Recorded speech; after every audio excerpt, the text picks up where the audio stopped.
Welcome back to my channel. మేము ఇంట్లోనే గప్చుప్ చేసుకుంటున్నాం. ఎందుకంటే బయట అన్ని చేతులు అవి ఇవి పెడతారని ఇష్టం ఉండదు, ఎక్కువ తినం కూడా. అందుకే ఇంట్లో రెడీ చేస్తున్నా. ఇవి రెడీమేడే ఉన్నాయి, రెడీమేడే తెచ్చిరు. కాకపోతే ఇంట్లోనే కాలుస్తున్నా. పప్పును చారు మాత్రం అన్ని ఇంట్లో రెడీ చేసిన చూపిస్తా. కాల్చిన మంచిగా పొంగుతున్నాయి. ఒక్కసారి తెచ్చినప్పుడు పొంగలేవు, అందుకే తేవాలనిపించలే. ఇప్పుడైతే మంచిగా వస్తున్నాయి.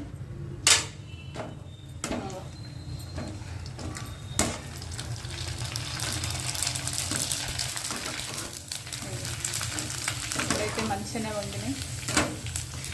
ఇంట్లో ఎన్ని తిన్నా ఏర్పడది. బయట అది 10 రూపాయల 3 ఇస్తుర్రు.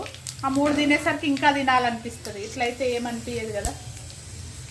ఇంట్లో రెడీ చేసినాం, మంచిగా ఉన్నాయి, క్రిస్పీగానే వచ్చినాయి. ఎందుకంటే అక్కడ మనం తిన్నట్టే ఉన్నాయి. కర్రీ, చారు, నల్లు పూడు ఉంటుంది మా దగ్గర ఎప్పుడు ఇంట్లో, అది యూజ్ అవుతుందని తెస్తాను నేను.